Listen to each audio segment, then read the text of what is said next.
We continue our examination of the epistle of John, which we call 2nd John, written by the apostle to a church, I'm convinced of, to a church there in the first century, writing to them to be clear with them of something, as we'll see as we move through the letter.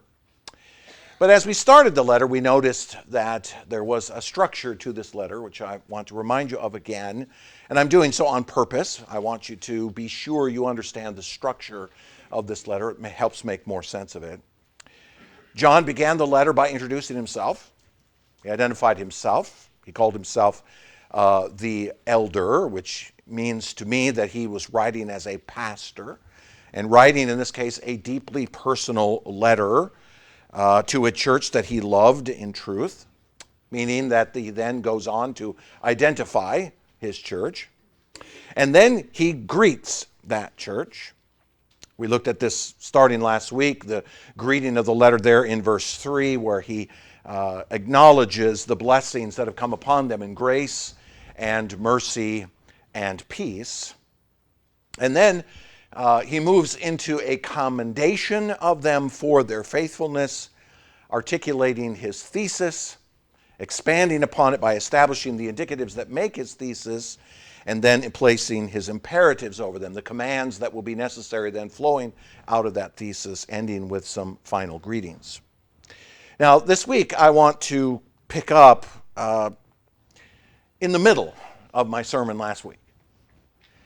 Because I was forced due to time, my own lack of planning, to rush through some things that I think are important to consider. And that will give me a running start then into the commendation that comes starting in verse 4. This blessing that John gives in verse 3 of grace, mercy, and peace has a little piece on the end of it that's simply too important to pass over quickly. When he says that we have these things, grace, mercy, and peace, from God the Father and from Jesus Christ the Father's Son, and here's the phrase, in truth and love. Those little words are so important. Just don't read this verse and just kind of chuck those words out. They're really very important to what it is that John is trying to say. Truth is a concept that is central to John's teaching. Truth is central to John's teaching. 5 times just in the first 4 verses of this book alone he uses that word. But he uses it 46 times in his other writings. He uses it in his gospel many times. He uses it in 1 John a number of times, and in 3 John we will see it again. He uses this word because it's, if you will, it's his passion. It's what he's passionate about. Here he is nearing the end of his life, this great apostle who has spent so many years teaching and preaching and guiding the church, and now he wants to leave one last thing. And the one thing he wants to leave is to make sure that those who know him recognize that truth is central to biblical Christianity. Truth is central to biblical Christianity. And he wants to make sure that that's clear. Even culminating with that great statement in his gospel that he takes from the lips of Christ himself, for I am the way, the truth, the life. That's John's passion. The gospel of Jesus Christ is not the gospel if it is not based on truth. The revelation that we have of the gospel is truth because it is built upon Christ, who is the truth. The gospel is not the gospel if it's not built on truth. If it's built on half-truths or lies or deceptions or adjustments or whatever word you want to use, it isn't the gospel. It isn't Christianity anymore. And the Christian is not a Christian, if you can use that label. A Christian is not a Christian if he's not pursuing the truth of Christ. If he's not pursuing truth, particularly the truth of Christ.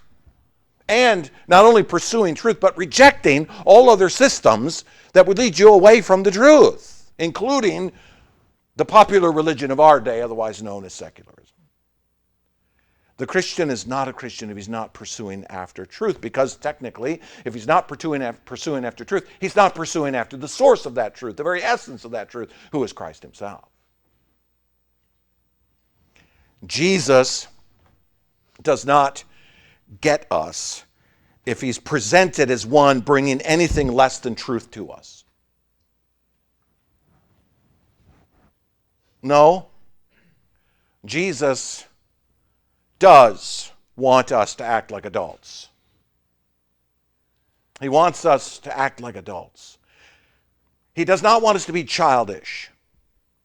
He wants us to grow up in a full knowledge of who he is with a childlike faith, but not childishness. With an adult view of the world around us. No, Jesus doesn't want us to be children. He wants us to grow up and embrace the truth and know what the truth is. You see, the world will have Jesus in a manger.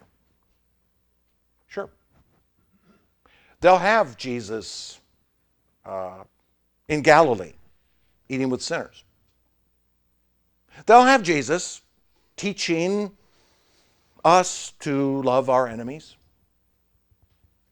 They'll have Jesus even on a cross. But the world will not have Jesus on a throne. The world will have Jesus everywhere else except on a throne. Again, as I see it here, John is convinced that truth and love go hand in hand. There's no genuine love without truth. You can't say that you love your neighbor if you lie to him. You can't say that your lifestyle is acceptable if it's a lie against God's holy command. That's not love. You're not loving somebody else by lying to them. That's not love from a biblical perspective. Divine love, God's love, is built on his nature as a God who is a God of truth. For he is the essence of truth. He is a God that cannot lie. For his nature is holy and righteous. And Christianity is built upon the foundation of truth.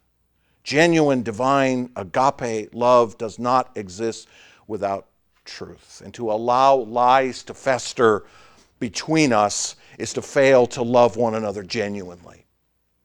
When we lie to each other or we just sort of pass over things and let them go, quote unquote, we're not being loving. And what I want you to see is in these three great blessings that John speaks of, the importance of that foundational truth that I just gave you, that foundational axiom that I just gave you. Grace and mercy and peace cannot exist without truth. They cannot exist without love, genuine, divine love based on truth. For example, there's no grace without truth. There's no sense in which God has set aside a people to himself if there is no truth. Because you see, our God has loved us to tell us who we really are. Okay? God's word is clear who the human race really is, what we really are. What has happened to us as a result of Adam and Eve's fall in the garden, and what has happened to us from generation after generation, century after century of wickedness and evil. God has told us that. He's made it very clear. He's told us what we are in our fallen, rebellious, reprobate state. And he's also told us that we deserve nothing from him. Nothing. Nothing. God owes his creatures nada. We don't even deserve the life we have. We don't even deserve the breath that goes in and out of our lungs. We don't deserve the food that we eat or the clothing that we wear. God owes me nothing. In fact, what God really owes me is to cast me away, because in my natural state I am a rebel against God, a reprobate against him. God has told us the truth about the reality of this world. Thus, the concept of grace, the concept of God setting aside a people, choosing a people to do something he ought not to do, is built on that foundational truth. It's not grace, by the way, if it's built on anything other than that foundational truth. You are, by nature, a reprobate, and you are, by nature, deserving of nothing. Nothing. And therefore, grace is built on that truth. The reality that God has set aside a people to himself, that God can choose to redeem a people, God has built grace on that fundamental truth. And the fundamental truth is that only God can choose a people to redeem. Only God can make such a choice. Only God can decide that salvation should come. And only God can decide even to whom that salvation should come. We cannot. We lie to ourselves when we think that we are the ones that are the arbiters of our destiny. We lie to ourselves when we think that we are the ones controlling our eternal fate. The truth is, God says, oh no, you are rebels. You are full of reprobation.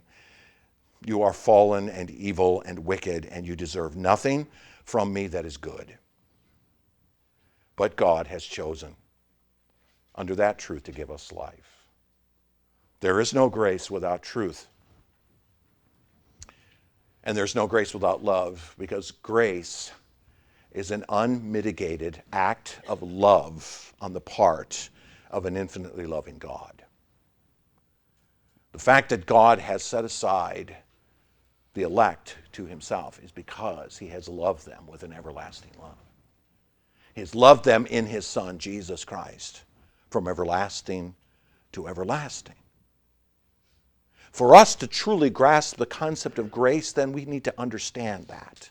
We need to understand the reality that we really didn't deserve a thing except destruction. But God has loved us with an everlasting love. Grace be upon you, and grace will be with you because of God's mercy, because of God's love and truth.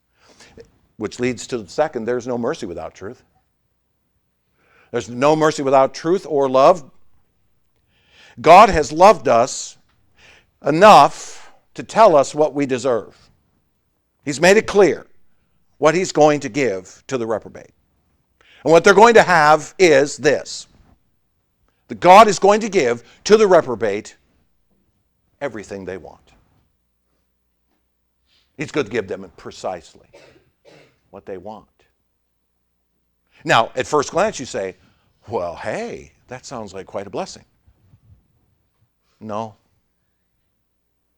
No, when we give the wayward child everything the wayward child wants, the wayward child becomes unbearable. So what happens when God gives to the wicked all that they want? They become as wicked as they possibly can be. God has said, that's what I'm going to give you. That's what I'm going to take. I'm going to take away all of my goodness and let you be, because you, O human creature, have decided that you are God. And so I'm going to let you be God. You have no ability to create. You have no ability to sustain. And you certainly have no ability to redeem anything in this world and beyond. But I'm going to let you have whatever you think you want. God says, that's what you're going to get. And the picture of that, frankly, is more horrible than you can imagine. It really is. I think I said it last week. Imagine a planet with 8 billion people who had the morality of Pol Pot or Stalin, Hitler. What a world. Beyond your imagination, but that's what it would be. God has said that's exactly what you deserve. And he has also told us that his awful justice and our rightful condemnation is coming. It's coming. You cannot escape it. And men know this. Oh, yes, they do. They know this fully. They know it fully. They are running around in this world doing as much wickedness as they can to suppress the reality that judgment is coming upon them. See, if I could just do more wicked stuff, believe it or not, I can think as though there's no judgment to come because, well, look, I did that evil and got away with it. So if I do another one and get away with it, does that mean there's no judgment? I do another and another and another, and I do this unrighteous. That's what Paul means when he says that the wicked suppress the knowledge of God in their unrighteousness. They do wicked things in order to convince themselves that there is no judgment coming. But God has said, oh no, there is a day of judgment coming. And it is coming fast. It is coming fast. So God has told us the truth about the reality of our situation. And thus, mercy is built on the truth that only God can avert his own wrath. Only God can do so. You cannot. I cannot. For even as I said last week, your righteous deeds are nothing more than additional hostilities against God. Religion is nothing more than open hostility to God. Formalized religion, not the Christian religion, but formalized religion is nothing more than open hostility to God. Look, I know you've told me what I deserve, and I know you've told me what's coming, but I'm going to do my very best to avoid that. And here's what I'm going to give you. A box full of wicked deeds. Will that do? Will that satisfy? Oh, I believe it will. What a ridiculous proposition, right? And God becomes even more wrathful. Only God can avert his own wrath. You cannot. I cannot. No man can. But the good news is that God has averted his wrath from us onto his Son. The Son has come and taken upon himself the fullness of the wrath of the Father onto himself. And this mercy of God is poured out upon us according to his immense love. He has loved his Son with an everlasting love and given to his Son a people, and the Son has loved us enough to go to the cross and take the fullness of what we deserve upon himself. That is love. That is love. God has told us the truth about what's coming. He's told us the truth about what is to be born, but Christ has come to take it from us. Mercy is built on truth.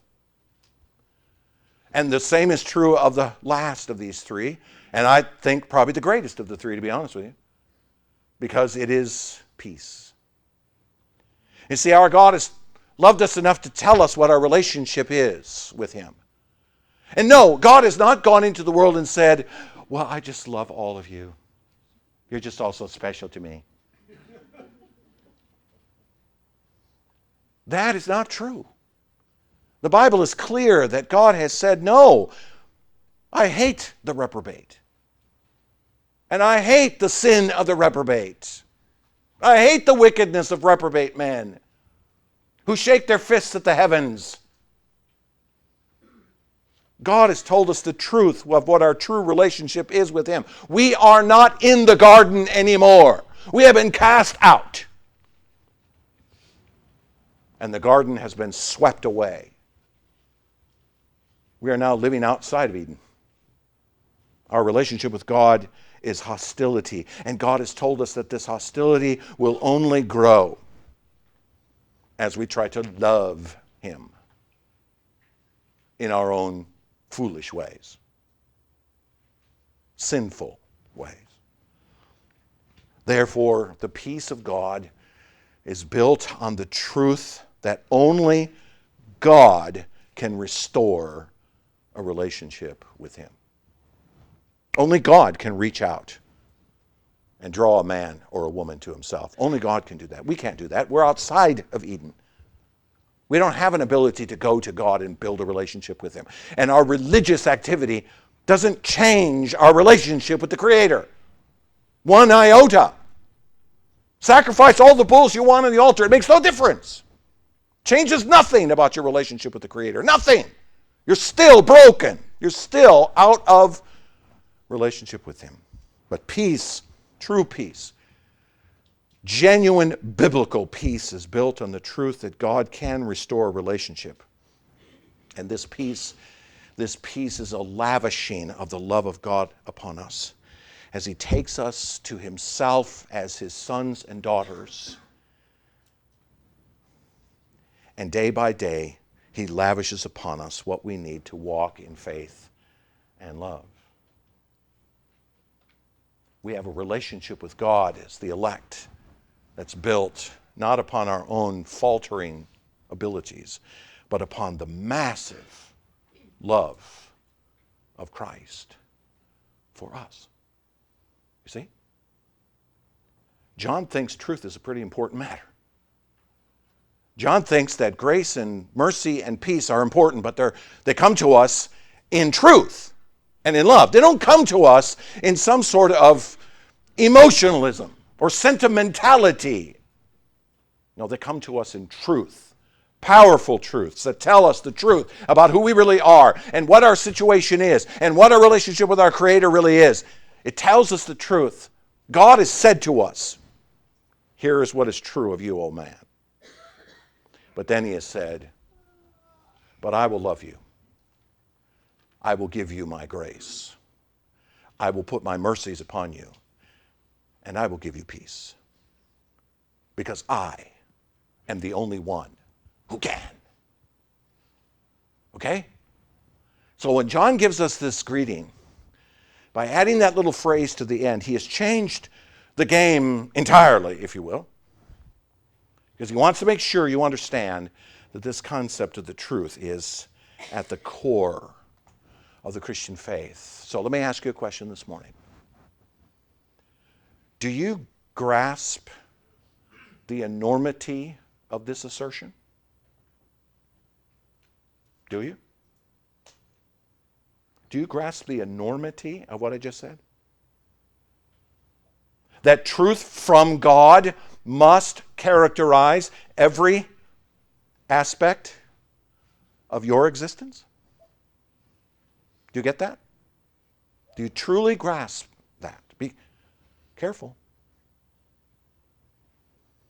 Do you truly grasp the enormity of the fact that your fate is determined by your grasp of the truth? Do you get that? We are living in a day, a time of both unprecedented sadness and loneliness, and in a time where social media has more influence than any other force. We're living in such a day.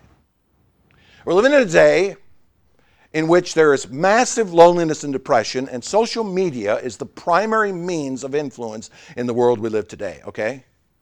You need to know that. You need to understand that the thing most influencing all of this society is this thing we call social media. And I am convinced that the two are deeply intertwined. A CDC study issued just this week found the following to be true. In 2021, last year, or 2 years ago, 42% of high school students felt so sad or hopeless almost every day for at least 2 weeks in a row that they stopped doing their usual activities. 42%. 22% of high school students in 2021 seriously considered suicide. Do you think it got better in 2022 or 2023? The same studies are showing that those numbers are increasing even more rapidly as the days go by. And yet, isn't it interesting that the vast majority of those who attend high school spend more time on social media than on anything else in their lives, including their schoolwork.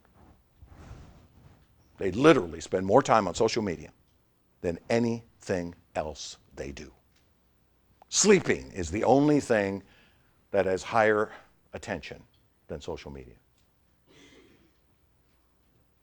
I remember years ago when the internet first came out, I was in the computer industry back in those days when Al Gore invented the internet, and I remember thinking to myself at the time, this is going to be a wonderful way for us to communicate many more things, but I remember thinking distinctly at the time and having several conversations with my colleagues in those days. Not only will this be a source of great communication, but this will be a source of immense evil and wickedness that will now come to us. I mean, in those days, back when the internet was young, in the late 80s and early 90s, the concept of a cell phone in your pocket, a smartphone in your pocket, was unheard of. Such a thing was impossible. Such a thing would have never been thought of.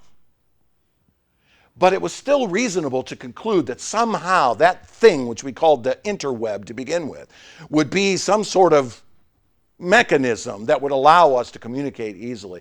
But like everything else ever invented by human beings, it becomes a source of wickedness and evil. And today, it's in your pocket. You spend your day staring at a little screen in your hand. That's what we do. We don't even think twice about it, right? It's just become a part of us. It's become part of our nature. What's the first thing you grab when you get up in the morning? Somebody said coffee. I don't agree with him. No. We grab for our phone. Any emails overnight? Any text messages? Anything I missed that's going on, right? It's sitting right there next to us on the little nightstand, right next to us in bed. We wake up, we grab it. First thing we do is we look at the phone. This is the world in which we live now. Is there a connection between this massive loneliness and depression and sadness in our day and social media? We would be fools to say no, right? We would be wise to say, yes, there must be a connection. There has to be. We use these phones searching for something, but the only source of hope is the truth found in the gospel of Jesus Christ. There is no hope outside of the gospel of Jesus Christ. The message that God is love has shown us that love in His Son, and following His commandments is the true source of comfort. Now, wait a second, wait. I thought we'd invented these things in order for us to have, hope and comfort and information and so on. Wouldn't that help us? Our lives would be better because, right? Technology always makes things better, right? Right? No. Following the commandments of Christ is what gives us peace. In other words, to truly have peace is to seek the mercy of God, which He grants by grace.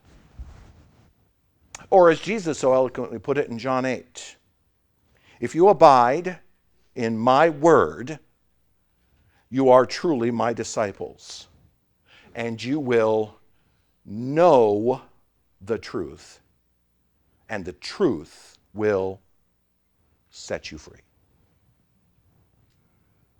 Where is our comfort, freedom, happiness found? The truth. Knowing what Christ has revealed and doing it. That is the source of comfort. Facebook is not a source of comfort. TikTok is not a source of comfort.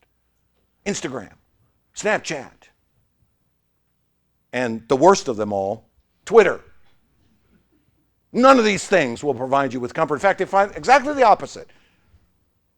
I've never used Twitter, but I've heard of people who get on Twitter and they spend their lives on Twitter and their lives are a mess. Why? Truly have peace is to seek the mercy of God, to know God by grace, knowing the truth, and the truth will set you free. John thinks truth is important. Do you? Do you?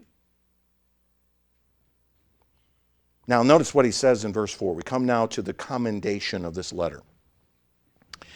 I rejoiced greatly to find some of your children walking in the truth, just as we were commanded by the Father.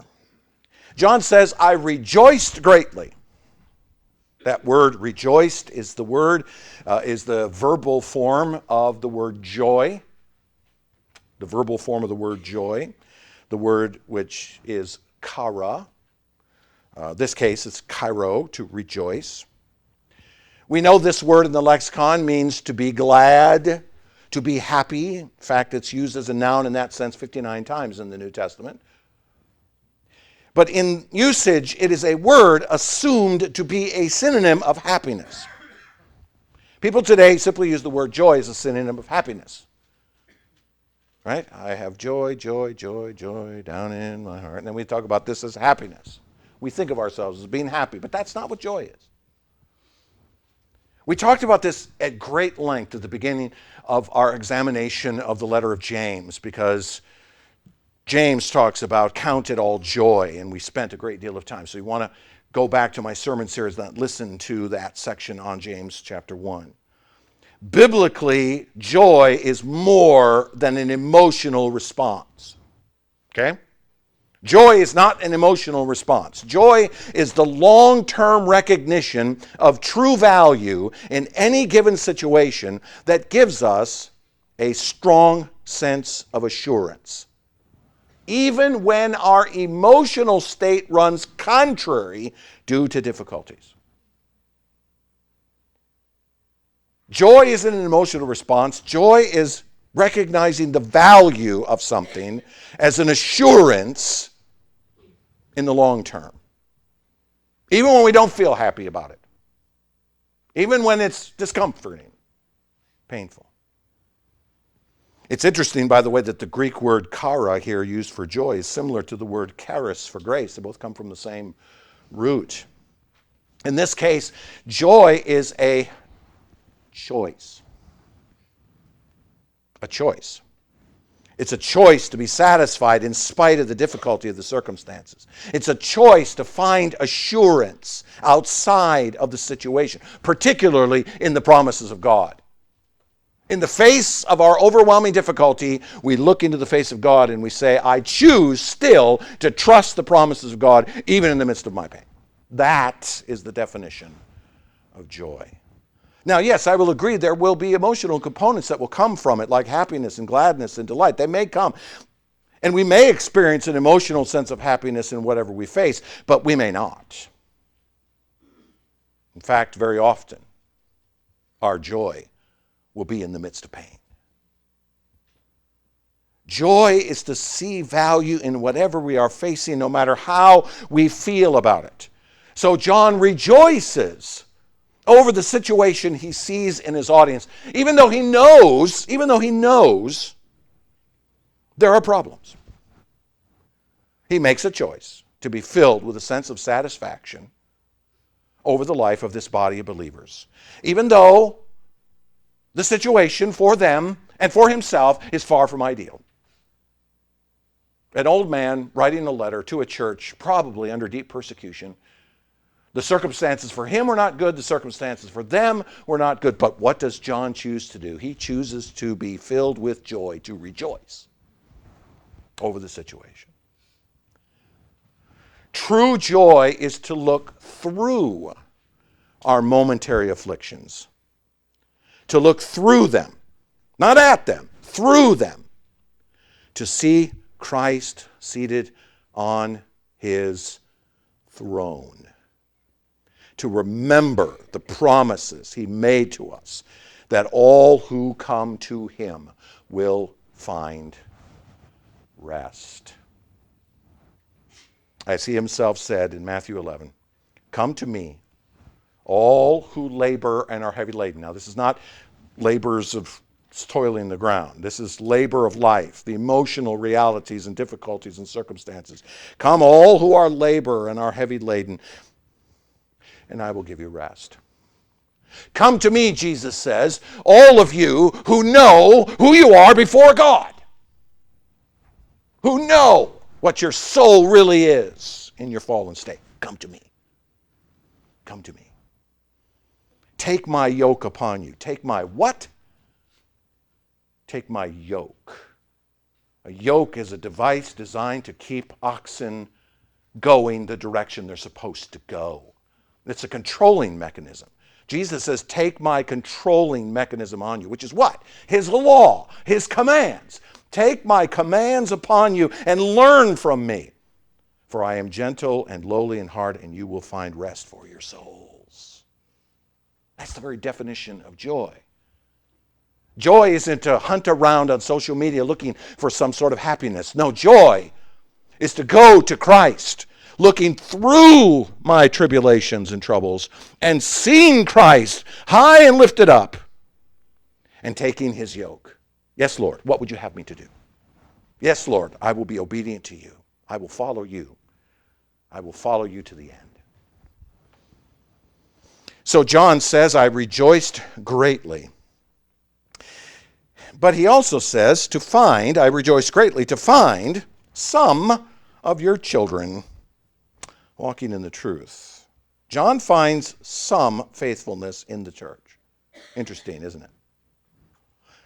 You'll notice down in verses 7 to 10 later in this letter that John warns about the false teachers who had wormed their way into the church, exploiting the hospitality of the believers, using the niceness of believers in the church to bring heresy into their homes. Okay? Therefore, some had allowed this to happen. The whole point that John's writing the letter. Okay? Some had wormed their way in using the hospitality. So some had allowed this to happen, but yet some had remained faithful. Now, that little word some there is a simple little preposition in Greek. It's a difficult preposition because it always requires context. It's the little word ek, E-K, ek. It has a lot of different definitions in the lexicon, but it's a preposition designed to explain the extent of something. Okay? So a preposition designed to explain the extent of something. How far had it gone? In this case, it's a preposition designed to explain the extent of the phrase your children. As in, from your children, or out of your children, or by means of your children. Ek, this little word, meaning some, or out of your children, in a sense. The King James actually just uses the word of, which, frankly, I think is actually a better translation than this little word some. I rejoice of your children. Make sense? Not really in English. That's why most English translations put the word some in here, because you got to try to figure out the extent. So John looks at his audience, and he has heard that some of the members of his audience have not yet been taken advantage of by the false teachers, and he's grateful for that. I have rejoiced that I find some of your children remaining faithful, that have not succumbed to failure and false teachings. Hey, John is one of those cup is half full kind of guys. He looks at his audience and says, I see some of you are still being faithful. Rejoice. You see, John rejoices. He has a true joy because he realizes that not everything is terrible. Not everything is terrible. The sovereign God may have allowed deep pain to surface in life, deep difficulty to surface, deep tribulation to surface, but all is never lost as long as Christ sits on his throne. As long as Christ is on the throne, your pain, your difficulty, your problems are not all there is. There is more. Not all is terrible simply because you have difficulties. Here's how the writer of Hebrews puts it in chapter 4. He says, "For we do not have a high priest who is unable to sympathize with our weaknesses, but one who in every respect has been tempted as we are." That word tempted can also be translated troubled as we are. "Yet without sin." Without falling to the sinfulness of despair. "Let us then, with confidence, draw near," where? "To the throne of grace." See it? We don't just draw near to Jesus. Oh, yeah, we do. But where is Jesus seated? He sits on a throne. He sits as a king, ruling over all things. When we approach Jesus, we don't approach just a buddy. We don't just approach someone who's just like us. He is like us in the sense that he knew this world as we do. But now, where is he seated? He's seated on the throne of heaven, that we may receive mercy and find grace to help in time of need. And how do we find help in the time of need? Does God just, every time we go to Jesus, he just pours out healing? Does it work like that? No. But what do we find? We find him, the king, seated on his throne and telling us, "I have purposed this into your life. Therefore, follow me. Take my yoke upon you and follow me." We serve a king seated on a throne. We don't just serve a man who theoretically has some control. Nope. We serve a risen, royal king. "I rejoice greatly to find some of your children walking in truth." Some of them were still staying faithful to Christ in the midst of their trials and tribulations. They were still looking to the throne. They were still looking to Christ. And what were they doing? They were walking in the truth. They were walking in the truth. The word walking in the lexicon literally means to use your legs to propel yourself. Was that hard? Nope. To walk. To walk. Use one leg to propel yourself forward. However, the word has, in this case, as you can obviously tell, a more metaphorical sense to it. It isn't just propelling yourself with your legs. It's to carry on. To carry on. To behave in a certain way. To practice. To be devoted to something. I would say it like this: to proceed through a course of action over time. To proceed through a course of action over time. You walk through it. Whatever that is, you walk through it. You walk through that course over time. There's a number of places that this word is used in the New Testament to reflect the idea of what it means to be a follower of Christ. Romans chapter 6, verse 4, Paul says that when we come out of the baptistry, we come out to walk in newness of life. We proceed with a life of faithfulness exemplified by baptism. We continue in the course of repentance and faith that's symbolized in the pool. We go into the water, we go under the water, we come out of the water, we walk out of the pool, and we say to the world, "I have confessed my allegiance to Christ. He is now my Lord and Master. I'm going to walk in a new life. The old life is now behind me. It's been washed off." Same is true in Ephesians 2:2 when Paul speaks about the Christians in Ephesus acting in which you once walked. In this case, it's the contrary. It's the way they used to walk, the life they used to have, the former way of life that they followed before they were converted. A life that's characterized by this world and its way of thinking, under the direction of the father of lies. You used to walk in a certain way. You used to live in a world that thought one way and walked in that way, which was the way of evil, the way of wickedness, the way of reprobation. You used to walk that way. But now you've come out of the baptistry, having confessed Christ, you walk in a new way entirely. There's a new way. And it's not a path that leads to destruction, but it's a path that leads to the throne of Christ. It is a path that leads right to the foot of the throne of Christ. Very simply, this word walked is a euphemism for a way of life, how we propel ourselves through this world. So John says I rejoice to find some of your people, some of your children, walking in the truth. See it? John doesn't say, well, I rejoice greatly I found some of your people being really faithful to the church. I rejoice to find some of your people that were there every Sunday. They got perfect attendance records. Or I rejoice greatly to see that some of you have just given more money than anybody else. Yay for you. Doesn't say any of that, does he? He doesn't talk about any of their behavior. What does he talk about? He talks about their walking in the truth. Meaning that their lives are focused on living out the truth. They have heard it. They've come to understand it. They have believed it. And now they are living it. They're living it. Living out the gospel in everyday life. They are people that are connecting the truths of the gospel to everyday experience. They are people who have taken the truths that have been revealed to them by God in Christ, and they are applying them to everyday situations. Everyday situations.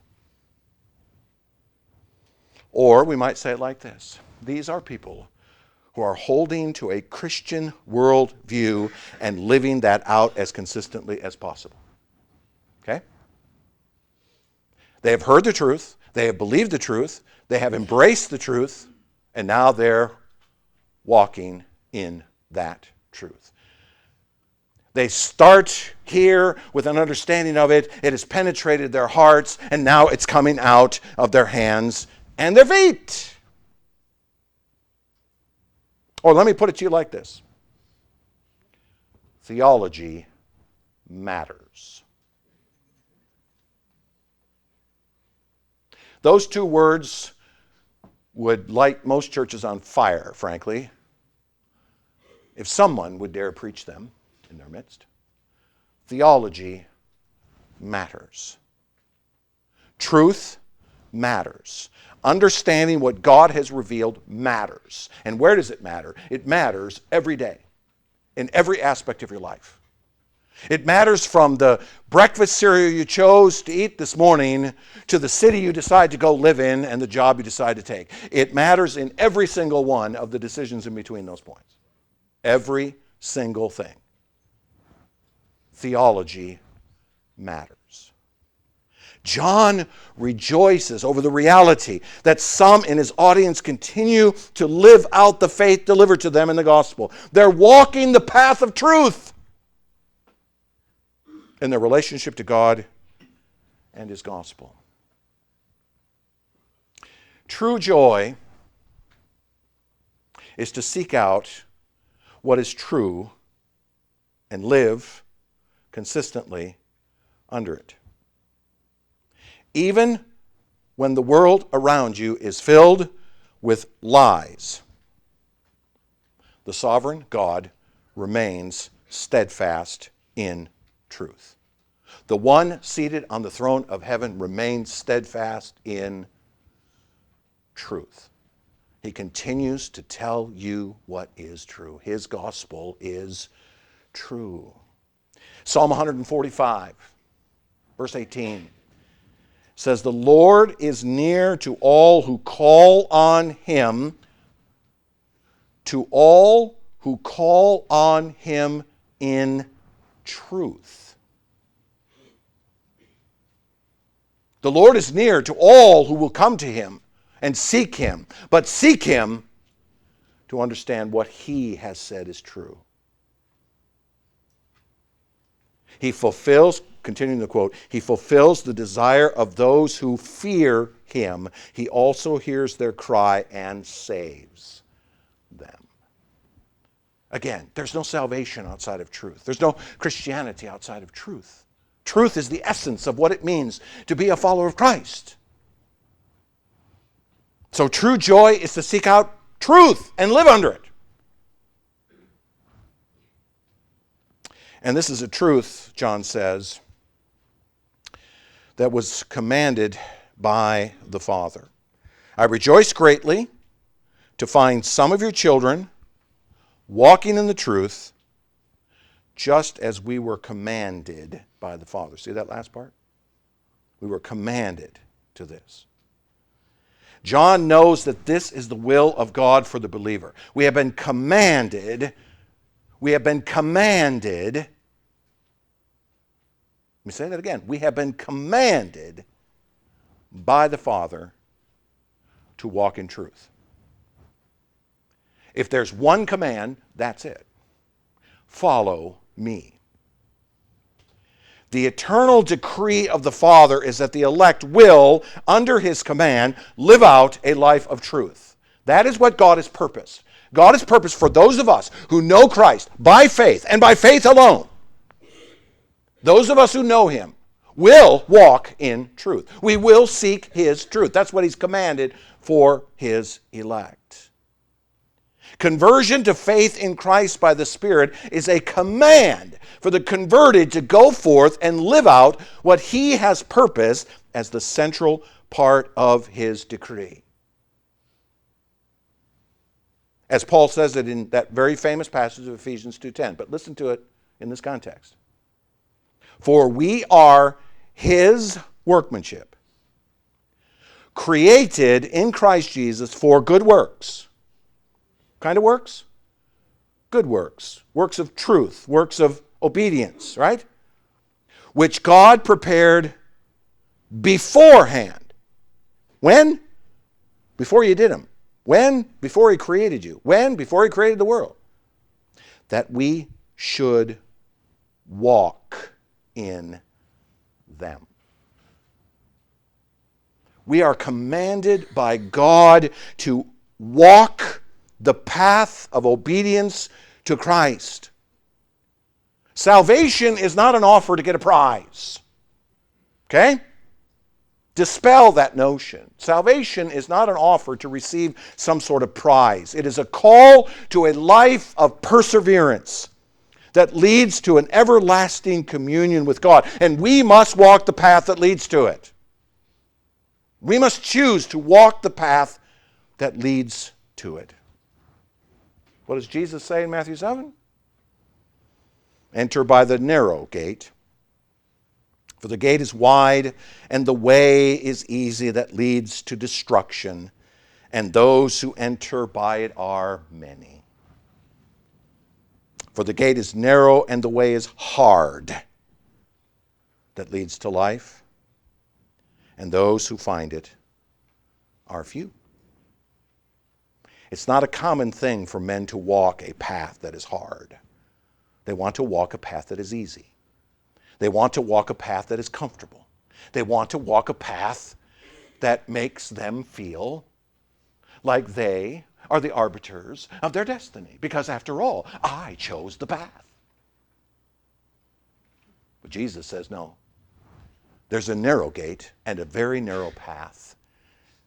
And the only ones that ever find it are those whom the sovereign God leads to find it. And they are commanded to walk that path. And Jesus himself said that path is hard. It's hard. True joy is found when we not only trust the Lord's promises, but we choose to be obedient even when our circumstances make us want to throw in the towel.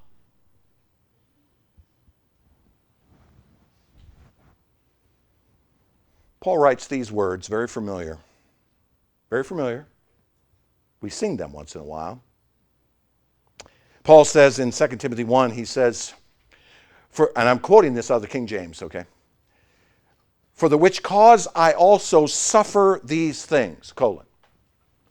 Nevertheless, I am not ashamed, for I know whom I have believed, and am persuaded that he is able to keep that which I've committed unto him against that day.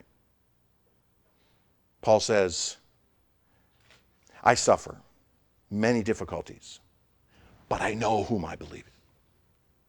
I know who is my Lord and King. I know him because he's revealed himself to me. He has given me grace and mercy and peace. And I know him, and I'm walking in the direction because I know that he will hold me fast to the path of righteousness against that day. So what is the point of this commendation? Let me make a personal comment. As the pastor of Grace Fellowship Baptist Church now for more than 5 years, I rejoice greatly that many of you are walking in the truth, just as we were commanded by the Father. I rejoice with the Apostle the Apostle John. I rejoice with John that many of you are walking in the truth. I believe in general that God has, by his grace, made this church into a faithful church. A faithful church. Where the people who come to this church come because they want truth, because they want to walk the path of righteousness, they want to know the promises of God, and they want to know that grace, that mercy, and that peace. So I look upon your faces this morning, and I rejoice greatly that many of you are walking in the truth. Yet, there are some amongst you, some amongst us, I'll put it that way, that are unduly influenced by the world through secularism, social media, entertainments, etc., and are not necessarily applying what has been revealed every day. The unfortunate truth is that no matter what church you pastor, there will be some in the church where Facebook is a much greater influence than the Scripture. Where much greater influence will come.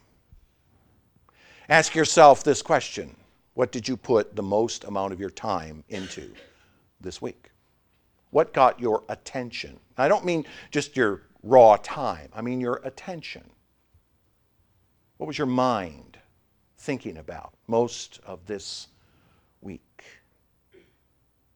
See, the fact is that we live in a day which is desperately trying to influence you away from Christ. Every generation has, but this generation now in Western civilization, probably more than any other time in Western civilization, and particularly with the advance of technology. We're now living in a day in which most of our thinking as Christians is not coming from Scripture, but coming from these places. Maybe we don't even realize it at times. That, unfortunately, is why John wrote this letter. Because there is a constant battle being waged between the forces of evil and the gospel of Christ in the heart and in the mind and in the flesh of the believer. We are being attacked in all those areas. And although John is pleased that some have remained faithful, he is also deeply concerned that some have wandered off or thrown in the towel. So my question again, do you grasp the enormity of what John says here in verses 3 and 4? That truth from God must characterize every aspect of your existence. That the truth revealed to us in the Scriptures by the Spirit of God is what we should be influenced by more than anything else.